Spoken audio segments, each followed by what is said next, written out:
रामचरितमानस पाठ को सुनने वाले सभी श्रोताओं का स्वागत है। राम राम जी। पाठ प्रारंभ करने के पहले बोलिए सियावर रामचंद्र की जय, पवन सुत हनुमान की जय, श्री तुलसीदास जी महाराज की जय। देहु भूप मन हरसित, तजहु मोह अज्ञान, धर्म सुजस प्रभु तुम कहो, इन्हें कहा अति कल्याण। हे राजन, प्रसन्न मन से इनको दो, मोह और अज्ञान को छोड़ दो। हे स्वामी, इससे तुमको धर्म और सुयश की प्राप्ति होगी और इनका परम कल्याण होगा।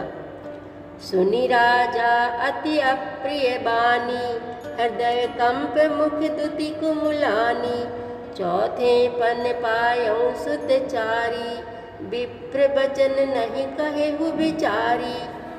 इस अत्यंत अप्रिय वाणी को सुनकर राजा का हृदय कांप उठा और उनके मुख की कांति फीकी पड़ गई। उन्होंने कहा, हे ब्राह्मण, मैंने चौथे पन में 4 पुत्र पाए हैं, आपने विचार कर बात नहीं की।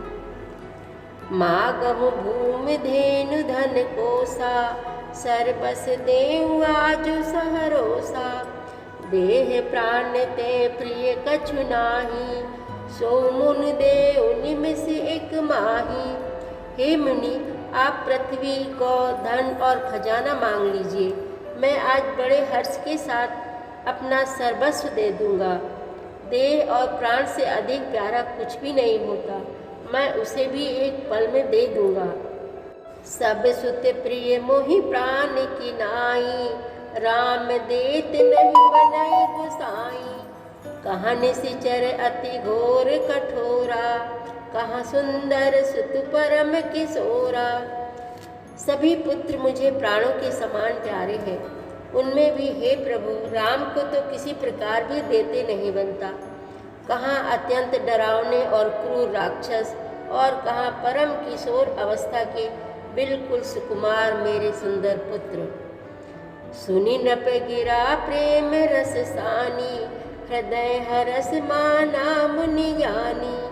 तब वशिष्ठ बहुविधि समझावा, नृप संदेह नास कहाँ पावा।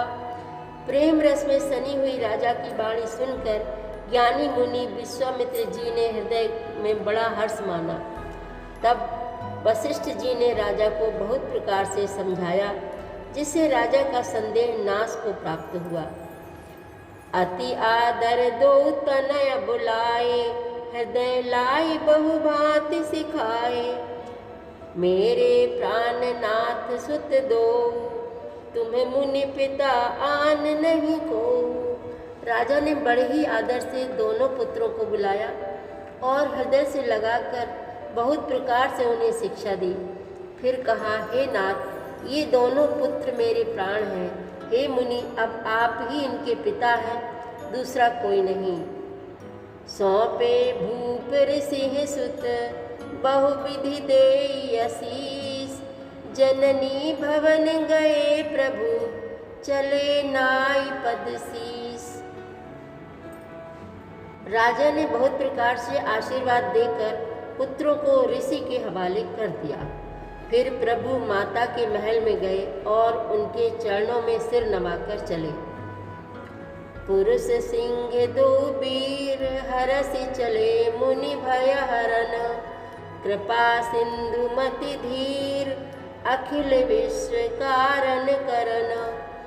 पुरुषों में सिंह रूप दोनों भाई राम लक्ष्मण मुनि का भय हरने के लिए प्रसन्न होकर चले।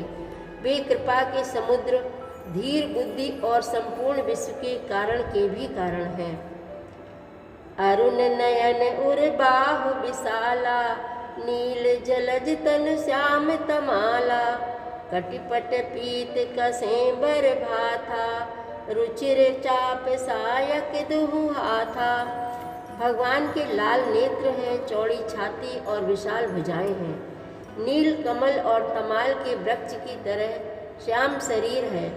कमर में पीतांबर पहने और सुंदर तरकस कसे हुए हैं। दोनों हाथों में क्रमशः सुंदर धनुष और बाण है। श्याम गौर सुंदर दो भाई, विश्वामित्र महानिधि पाई। प्रभु ब्रह्मण्य देव मैं जाना, मोहिनीत पिता तजु भगवाना। श्याम और गौर वर्ण के दोनों भाई परम सुंदर हैं। विश्वामित्र जी को महानिधि प्राप्त हो गई। वे सोचने लगे, मैं जान गया कि प्रभु ब्रह्मण्य देव ब्राह्मणों के भक्त हैं। मेरे लिए भगवान ने अपने पिता को भी छोड़ दिया। चले जाते मुनि दीन दिखाई, सुनि ताड़का क्रोध कर धाई। एक ही बान प्राण हर लीन्हा, दीन जानिते निज पद कीन्हा। मार्ग में चले जाते हुए मुनि ने ताड़का को दिखलाया। शब्द सुनते ही वह क्रोध करके दौड़ी। श्री राम जी ने एक ही बाण से उसके प्राण हर लिए और दीन जाकर उसको निज पद अपना दिव्य स्वरूप दिया। तब ऋषि निज नाथ ही जिया चीन्ही, विद्या निधि कहूँ विद्या दीन्ही। जाते लाग न क्षुधा पिपासा, अतुलित बल तनु तेज प्रकाशा।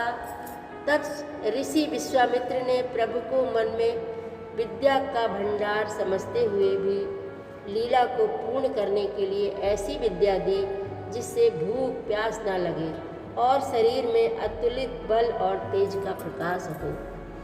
आयुध सर्व समर्पिक प्रभु निज आश्रम आनी, कंद मूल फल भोजन दीन भगति हित जानी। सब अस्त्र शस्त्र समर्पण करके मुनि प्रभु श्री राम जी को अपने आश्रम में ले आए और उन्हें परम हेतु जानकर भक्ति पूर्वक कंद मूल और फल का भोजन कराया। प्रात कहा मुनि सन रघुराई, निर्भय यज्ञ करहु तुम जाई। होम करन लागे मुनि झारी, आप रहे मख की रखवारी। सवेरे रघुनाथ जी ने मुनि से कहा, आप जाकर निडर होकर यज्ञ कीजिए। यह सुनकर सब मुनि हवन करने लगे। आप श्री राम जी यज्ञ की रखवाली कर रहे। सुनि मारीच निशाचर क्रोही, लय सहाय धावा मुनि द्रोही। बिनु पर बान राम तेहि मारा, सत जो जन का सागर पारा।